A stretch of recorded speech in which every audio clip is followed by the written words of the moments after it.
Durante la Guerra de Independencia Española, años 1808 a 1814, muchas personas en España vieron la oportunidad de establecer un gobierno más liberal y representativo en lugar del absolutismo monárquico que había caracterizado la monarquía previa. En 1812, las Cortes de Cádiz promulgaron una constitución, conocida como la Pepa, que establecía un gobierno parlamentario y limitaba los poderes del monarca. La búsqueda de libertad frente al que está en el poder, se llame este Carlos o Pedro, lo sustente un trono o unas cortes, parece que nos ocupa el día desde hace siglos.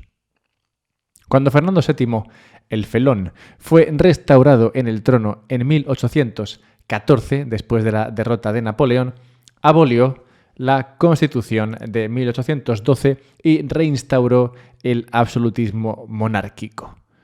Persiguió a los liberales que habían apoyado dicha Constitución y la causa liberal en general.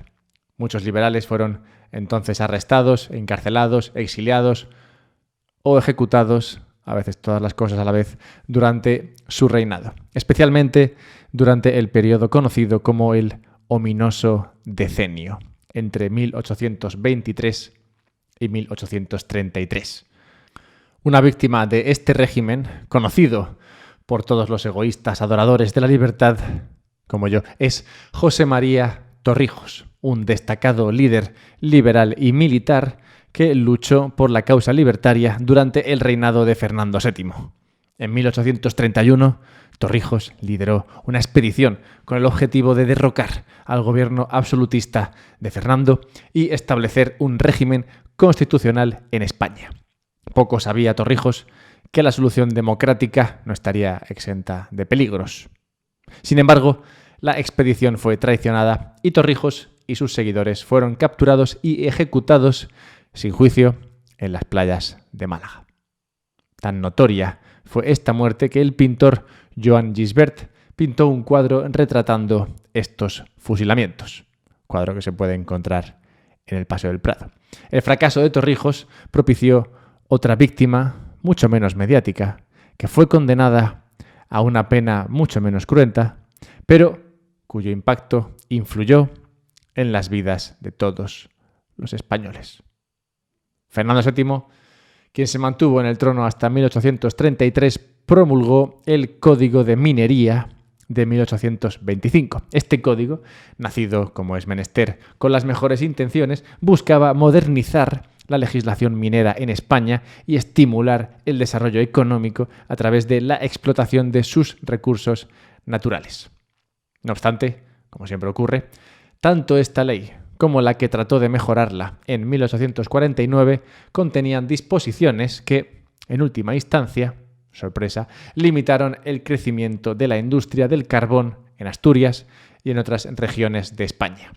Víctima directa de esta legislación fue José María Queipo de Llano y Flórez. José María Queipo de Llano y Flórez fue un político, historiador y escritor español nacido el 25 de noviembre de 1786, o sea, 200 años antes que yo, en Oviedo, Asturias, y fallecido unos años después en París, Francia. A pesar de ir a descansar para siempre, entre ellos, en su juventud se enfrentó a los franceses durante la ocupación y posterior Guerra de Independencia Española. Fue miembro de las Cortes de Cádiz que redactaron la Constitución de 1812. Cuando Fernando VII fue restaurado en el trono y abolió este texto, Queipo de Llano se unió a la resistencia liberal, fue arrestado, exiliado en varias ocasiones. Como asturiano y hombre ilustrado, Queipo de Llano comprendió la importancia del carbón para el desarrollo económico y la modernización de España. Durante su vida, entre exilio y exilio, promovió la explotación y el uso del carbón como fuente de energía en Asturias. Con este fin, promovió la fundación de la Real Compañía Asturiana de Minas, en 1833 dedicada a la extracción de carbón, empresa de éxito, aunque escaso, debido a los problemas logísticos y la falta de inversión derivados en parte del pésimo marco legal español. cuestión aún en boga estos días.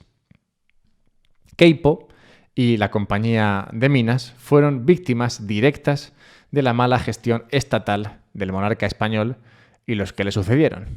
Víctimas indirectas fueron los españoles.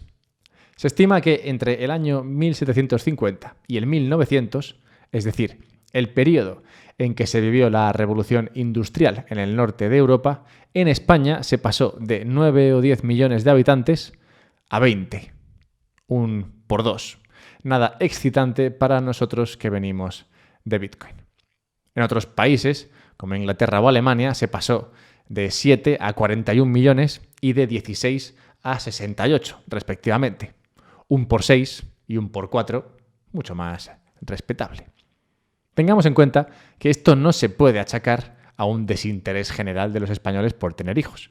Los españoles tenemos hijos como los que más, cuando las circunstancias son correctas, como hace cualquier otro animal.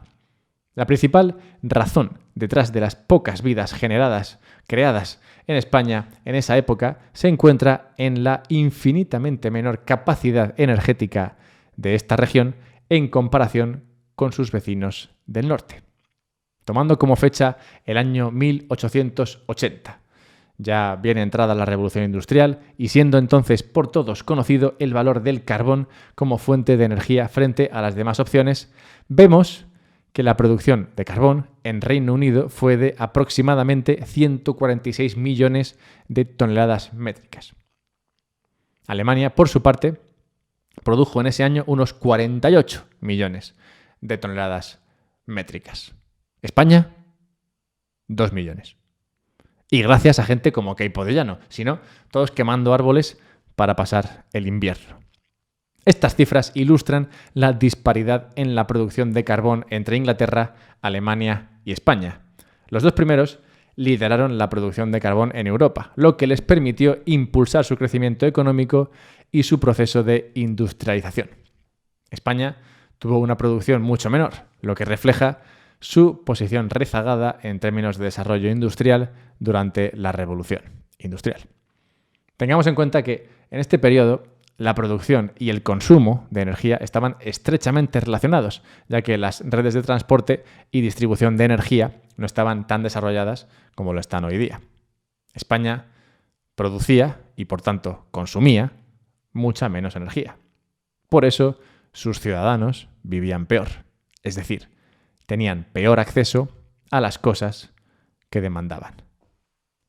Como diría el New York Times, Spain was gasping for electricity. España necesitaba electricidad a gritos. Con esta frase, cambiando España por Texas, abría el periódico New York Times una edición reciente. Continuaba relatando cómo, cito, la tormenta invernal Uri había dejado sin electricidad a las centrales eléctricas de todo el estado, dejando decenas de miles de hogares en una oscuridad helada. A finales del 14 de febrero de 2021, casi 40 personas habían muerto, algunas a causa del frío glacial. Cierro cita. Con esta triste, penumbrosa entradilla comienza el New York Times un artículo en el que culpa a la industria de la minería de Bitcoin de los costes energéticos tan elevados que llevaron a la muerte de esos 40 desgraciados. Apelar a la muerte tiene esa capacidad de mover incluso a las personas de corazón más pétreo. Conozco el alcance de esta táctica y por eso yo también la he usado. Mientras que el New York Times habla de los recientemente fallecidos tejanos, yo me refería a los millones de españoles no nacidos entre el siglo XVIII y XIX porque no podían sustentarse. En cierta medida, tanto la editorial del New York Times como yo nos encontramos tristes porque los humanos no puedan disfrutar de una energía más abundante. Si bien no estamos del todo de acuerdo en la base del problema. Ellos proclaman, como Torrijos hace 200 años, que se libere a los americanos del yugo de la minería de Bitcoin y sus incentivos, pues sólo así habrá suficiente energía para todos. Yo creo que están cayendo en una trampa tan burda como la que acabó con Torrijos frente al fusil.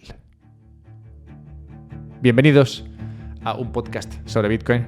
Soy Alberto Mera y en este podcast hablo de Bitcoin.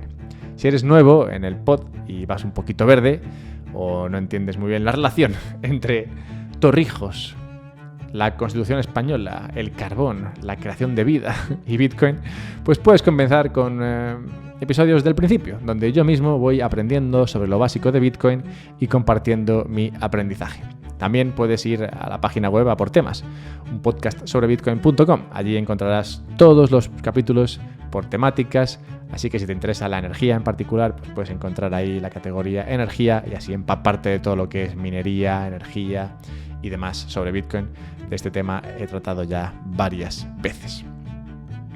Hoy quiero explorar la cuestión de si sobra o falta energía y el papel que la minería de Bitcoin tiene en esta industria. Pero antes, dejadme un par de minutos para hablaros de patrocinadores sin los cuales yo haría esto, pero lo haría, digamos, siendo pobre. Así que gracias a ellos y gracias a vosotros, a través de vuestras donaciones en Patreon, patreon.com/unpodcast sobre Bitcoin, soy capaz de sacar tiempo para trabajar en este contenido. El primero de estos patrocinadores es Relay con I latina. Es una empresa que te permite comprar Bitcoin de manera sencilla, de manera rápida. Es una empresa que optimiza el proceso de compra de Bitcoin. Así que si te mola comprar Bitcoin, yo recomiendo hacerlo a través de Relay. Relay te permite hacerlo, como digo, fácilmente. No te pide ningún dato, además, lo cual es agradable si te importa el dejar datos a personas sobre lo que haces y lo que dejas de hacer. No obstante, a pesar de que no te pida ningún dato, he de decir que Relay no es 100% privado. Para ello tendrías que ir a otros servicios que fuesen puramente peer-to-peer. Si es que usas Relay, tendrás que usar una tarjeta bancaria o una transferencia bancaria y tu banco sí que tiene datos sobre ti. Por esto no es 100% privado, pero es verdad que no te pide ningún dato, así que te ahorras cualquier clase de KYC y tienes, digamos, la manera de negarte plausiblemente o negación plausible que dicen sobre la compra o no de Bitcoin a través de Relay.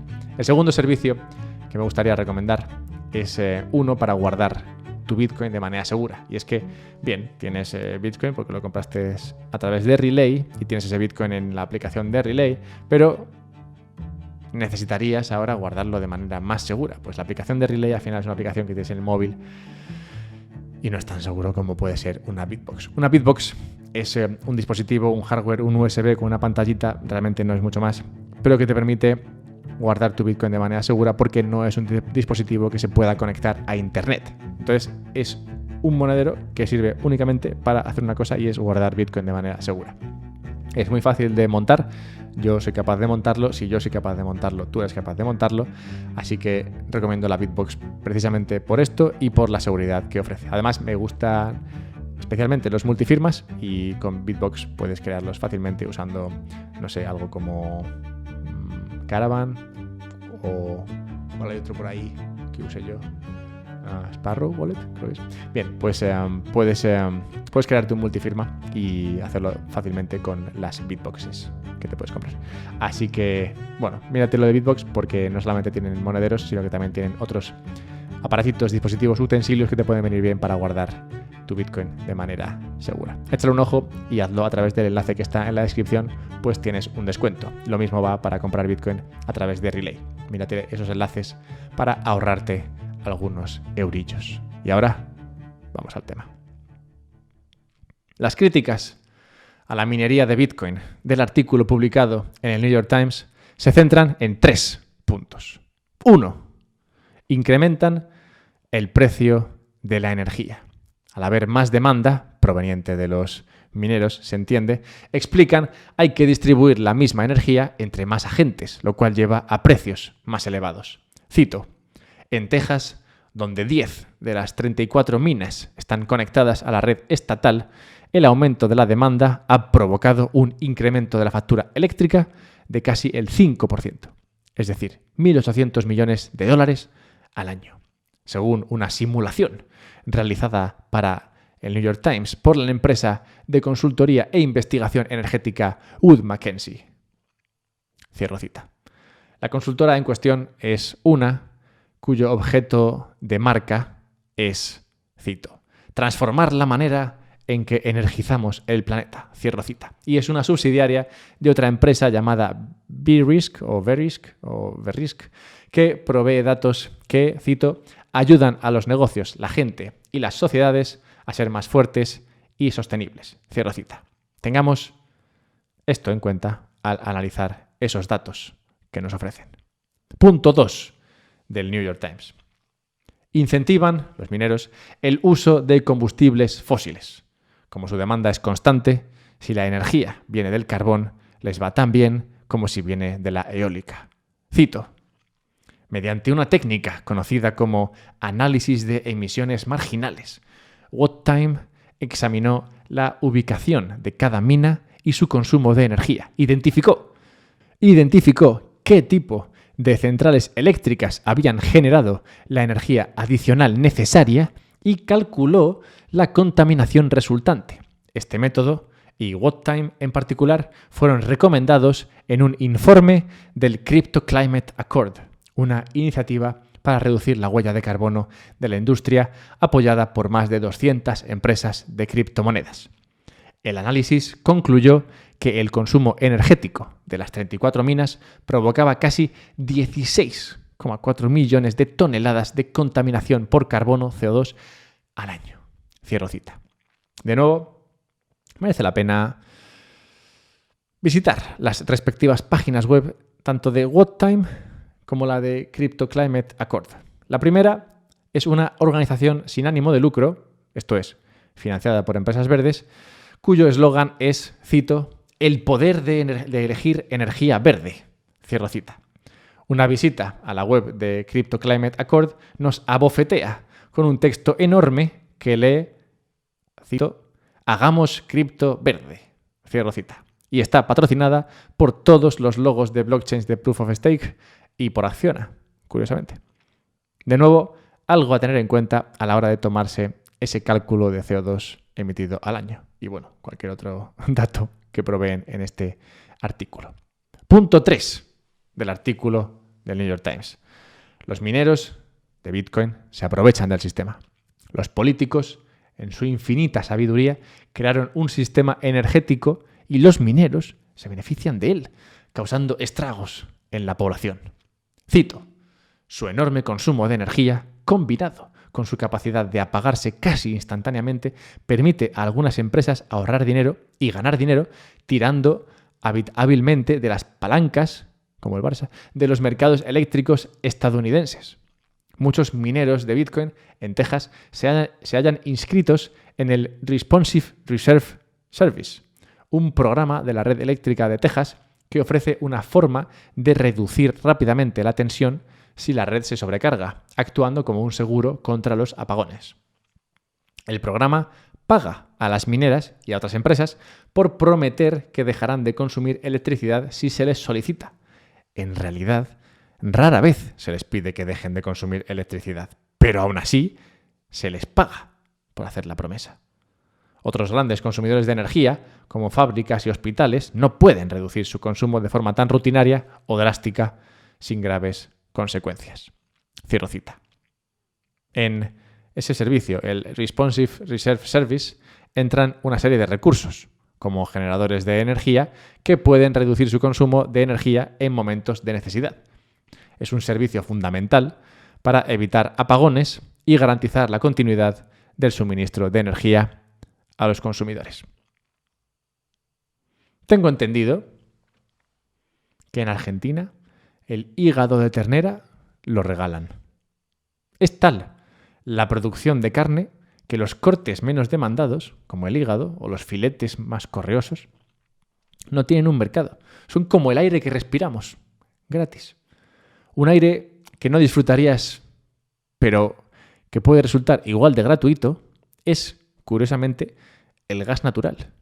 Estados Unidos tiene tal exceso de gas natural que los productores queman una cantidad significativa para mantener la producción de petróleo. Aproximadamente queman 11.000 millones de metros cúbicos al año.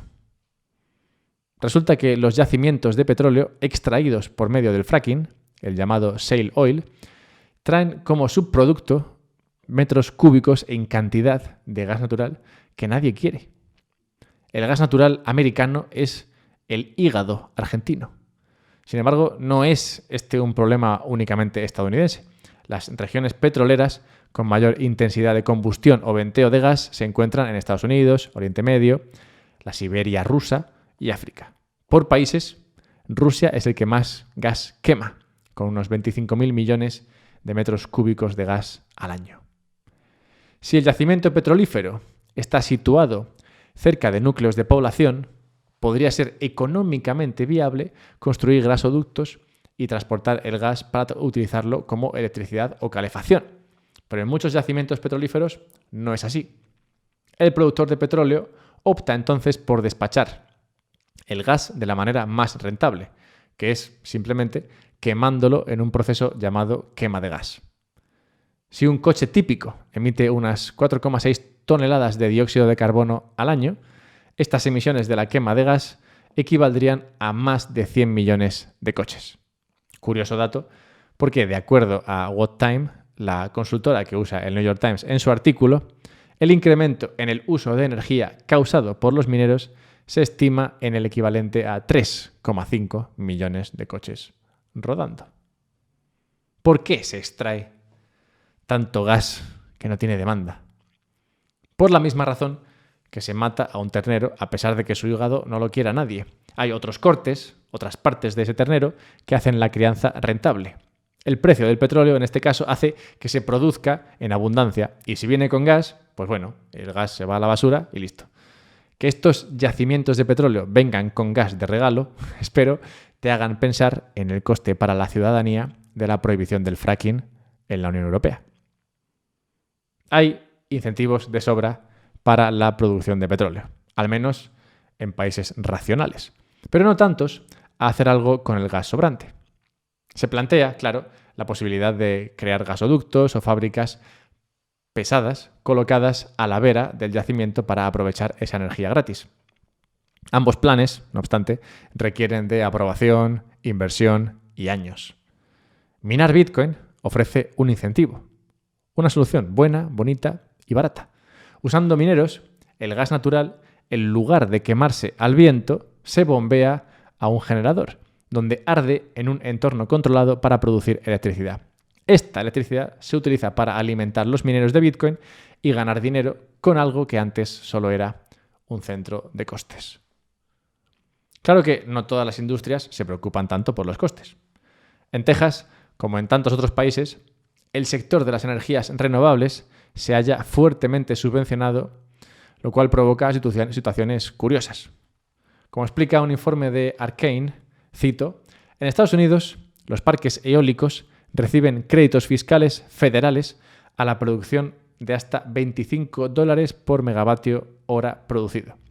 Un productor eólico que reciba estos créditos fiscales está incentivado para ofertar la energía al mercado a menos $24 por megavatio hora, pues aún a ese precio ganaría $1.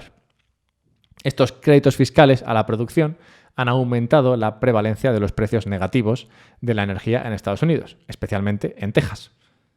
El oeste de Texas tiene 24 gigavatios de capacidad de generación eólica y 7 gigavatios de solar, pero una carga media de solo 6 gigavatios, una demanda media. Lo que significa que la mayor parte de esta energía no puede consumirse localmente y debe transportarse hacia el sudeste, donde está la demanda. Cierro cita. Una situación, como vemos, muy parecida a la que ocurre con el gas natural. Un exceso de oferta con el que no se puede hacer nada útil y que si no se emplea reduce los incentivos a una mayor generación de energía. Claro, podrías subvencionar esta o cualquier otra energía para siempre, pero como es obvio, no es una solución sostenible. Como alerta Arcane, cito, la creciente cuota de energía eólica y solar hará que se desperdicie más energía debido a la naturaleza variable de la producción de energía renovable. El derroche de energía es un riesgo que, si no se mitiga, puede amenazar la economía de las energías y limitar su crecimiento. Cierro cita. Llegados aquí, podemos leer la versión de Arcane de la tormenta invernal que ocurrió en Texas, acabando con la vida de esas casi 40 personas. Arcane es el brazo analítico de una empresa de activos digitales llamada K33, para que también lo tengas en cuenta al escucharla. Cito: del 13 al 19 de febrero, una fuerte tormenta invernal azotó Texas. ERCOT, el regulador energético de este estado, no se había preparado para semejante evento y la tormenta provocó cortes generalizados de generación y suministro de gas natural. La combinación de los cortes de generación y el aumento vertiginoso de la demanda de electricidad de los hogares que necesitaban calefacción provocó un grave desequilibrio entre la oferta y la demanda. Durante la tormenta, el precio medio de la electricidad en ERCOT fue de $5.972 por megavatio hora, muy por encima de los ingresos de la minería de Bitcoin, por megavatio hora de unos $480. Los incentivos económicos entonces son claros. Un minero de Bitcoin que no apagara sus máquinas durante la tormenta invernal habría gastado casi 10 veces más en electricidad de lo que ésta le habría reportado en ingresos. Cierro cita. De acuerdo a esta versión, los mineros apagaron sus máquinas no por no competir con los hogares necesitados de electricidad, ni porque el gobierno les pagase, sino simplemente porque no es rentable para un minero operar cuando hay mucha demanda de energía y el precio por megavatio hora es elevado. Ed Hirsch, profesor de Economía de Energía en la Universidad de Houston, no está conforme con esta visión de la minería de Bitcoin. Abro cita. Irónicamente, dice Ed, cuando la gente paga más por su electricidad o la pierde por completo, las mineras ganan dinero revendiendo energía a los tejanos a precios 100 veces superiores a los que pagaban. Cierro cita. Y estoy con Ed. Comprendo que los mineros se lucren en momentos de alta demanda porque pagan por esta posibilidad. Igual que cuando cae el precio de una acción, habrá gente que se lucre con esta desgracia. Lo que no entiende Ed, ni nadie que critique este aspecto de la minería de Bitcoin, es que el que compra algo por adelantado, el malquerido especulador, asume un riesgo y es justo que se le remunere si acierta. Si alguien va y compra todas las botellas de agua en enero, confiando en que va a ser un verano de sequías, las guarda y tras acertar las vende más caras en agosto, no está causando un daño. Al revés, te está dando agua en un momento de carestía. Deberías darle las gracias y lo que te pida. Hay una última cita del artículo del New York Times que nos devuelve al triste siglo XIX en España. Jesse Jenkins, profesor de Princeton, afirma, cito, están añadiendo cientos de megavatios de nueva demanda cuando ya nos enfrentamos a la necesidad de reducir rápidamente la energía fósil. Cierro cita. Efectivamente, Jesse, la minería de Bitcoin añade demanda y eso es bueno. Cualquiera que haya montado un negocio rentable alguna vez sabe que primero se vende y luego ya se hace todo lo que haga falta para llevar a cabo la venta. Nadie se pone a montar centrales energéticas por amor al arte. Por amor al dinero, sí. Bitcoin es un demandante constante de energía, un actor que de haber existido entonces habría permitido a España desarrollar su infraestructura del carbón mucho antes y que en 150 años no creciera su población en tan solo 10 millones, sino en decenas de millones. Bitcoin es un demandante de energía que se parece un poco a Homer, paseando por la feria con los billetes en la mano, esperando a que alguien le ofrezca lo que sea a cambio de dichos billetes. Queipo de Llano luchó en su día por la industria del carbón contra un monarca absoluto y francamente obtuso en cuanto a la generación de riqueza. 200 años después, muchos otros están en la pelea por la energía contra personas, de nuevo, francamente obtusas, que opinan que usar energía es malo y debemos evitar cualquier incentivo a su desarrollo. Estos podrán argumentar que lo que quieren es empujar un tipo de energía y lastrar otro, como vemos con los subsidios a las renovables. Pero, en mi opinión, ningún argumento a favor de empeorar y limitar las vidas de las personas hoy para intentar prevenir un potencial impacto negativo futuro se sostiene, siendo intentar, potencial y negativo palabras destacadas de esta frase. Además, como vemos con el gas natural, parece que la emisión de CO2 sea un problema más o menos grave en función de quién sea el actor que participe en ella. Por suerte, los incentivos de Bitcoin no solo han llevado al precio a donde está, sino también a la minería a ser el sector enorme que es hoy día. Los incentivos siempre ganan, como demostró en su día la carrera por el carbón. Si te ha gustado esto, escríbeme, dímelo en Twitter, a ver qué opinas sobre la minería de Bitcoin, sobre la energía. Hay muchas cuestiones sobre la energía que no se entienden bien, es un tema complicado, varía mucho de país en país. Así que escríbeme a ver qué opinas. Twitter, @alberto_mera. También puedes ayudarme a que saque adelante este contenido a través de Patreon, patreon.com/unpodcast sobre Bitcoin. Puedes también escuchar este podcast a través de Fountain, donde practico el valor por valor, y mandarme algunos sats si tienes ganas o no, y hago un comentario con un boost.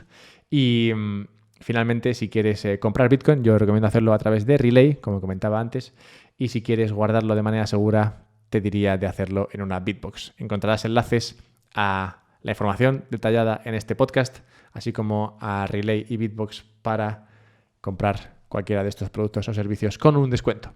Así que no dejes de echarle un vistazo. Vale, a cuidarse.